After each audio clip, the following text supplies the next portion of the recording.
स्वागत है आपका खबर इंडिया में। मैं हूं आपके साथ सृष्टि। यूपी के हाथरस के फुलरई गांव में सत्संग के दौरान भगदड़ मचने से सैकड़ों की संख्या में श्रद्धालुओं की जान चली गई और अभी भी सैकड़ों श्रद्धालु मौत से जिंदगी की लड़ाई लड़ रहे हैं। ये भगदड़ उस समय हुई जब लोग भोले बाबा के चरणों की धूल लेने को टूट पड़े।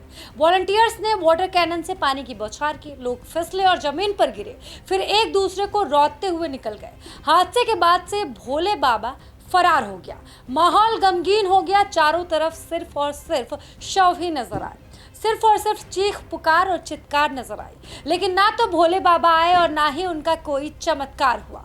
आखिर ये भोले बाबा है कौन? इसका असली नाम क्या है? कहाँ का रहने वाला है और इतने बड़े हादसे के बाद फरार क्यों है? इस हादसे का जिम्मेदार कौन है? चलिए हम आपको इस वीडियो में बताते हैं और इस भगौड़े भोले बाबा के इतिहास से रूबरू करवाते हैं और इसके काले चिट्ठे राज का पर्दाफाश करते हैं। सबसे पहले जानिए इस सत्संग का आयोजन किसने कराया था। इस सत्संग का आयोजन नारायण साकार हरि उर्फ साकार विश्व हरि और भोले बाबा ने कराया था। नारायण साकार हरि की लोकप्रियता इस हद तक है कि दावा किया जा रहा है कि उनका सत्संग सुनने के लिए लगभग 2.5 लाख लोगों की भीड़ उमड़ी। लेकिन ये नारायण साकार हरि है कौन, जिनका सत्संग स्थल शमशान घाट में तब्दील हो गया?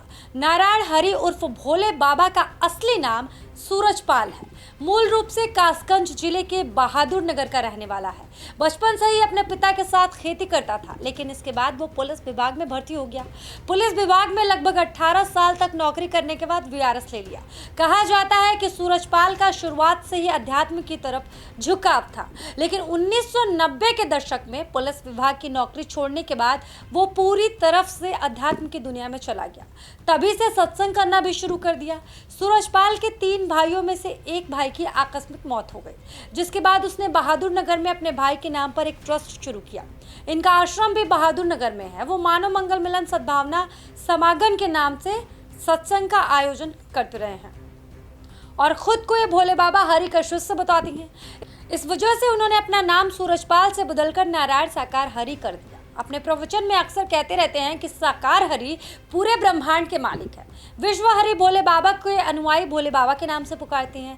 हालांकि विवादों से इनका पुराना नाता रहा है। स्थानीय लोगों के मुताबिक कासगंज जिले के पटियाली स्थित बहादुर नगर के रहने वाले साकार विश्व हरि उर्फ भोले बाबा ने 17 साल पहले पुलिस विभाग की नौकरी छोड़ दी थी और सत्संग शुरू किया था। इनके अनुयायी उत्तर प्रदेश के अलावा राजस्थान, मध्य प्रदेश में भी बड़ी संख्या में है। पुलिस विभाग से वीआरएस लेने के बाद नारायण हरि को सत्संग के समय हमेशा सफेद सूट और नीली टाई पहने देखा जा सकता है। वो अनुसूचित जाति समाज से आते हैं, इस वजह से वो प्रतीक के तौर पर इन विशेष रंगों को पहने दिखाई देते हैं। उनकी पत्नी अक्सर उनके साथ सत्संग के दौरान मंच पर बैठी नजर आती हैं। उनकी पत्नी को माता श्री कहा जाता है। भोले बाबा का आश्रम 30 एकड़ में है। उसने खुद की आर्मी बना रखी है। यौन शोषण समेत 5 मुकदमे दर्ज है। यूपी पुलिस में हेड कांस्टेबल रहते हुए यौन शोषण का आरोप लगा तो बर्खास्त कर दिया गया।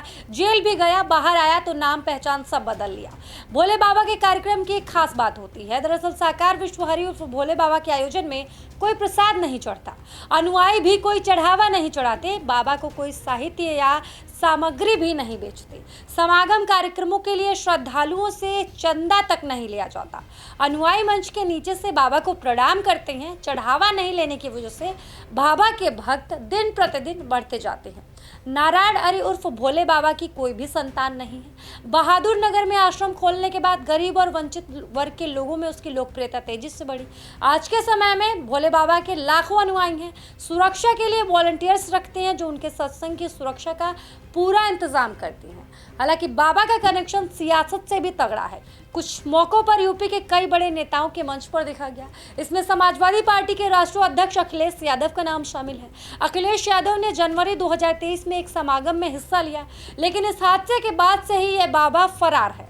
खबर है कि मैनपुरी के आश्रम में छिपा है। हालांकि योगी की पुलिस इस बाबा पर नजर बनाए हुए है। हमारी आप सभी से अपील है कि ऐसे किसी भी बाबा का समर्थन ना करें और ऐसी भगदड़ का हिस्सा ना बने, वरना इस जैसे हादसे का शिकार आप भी हो सकते हैं।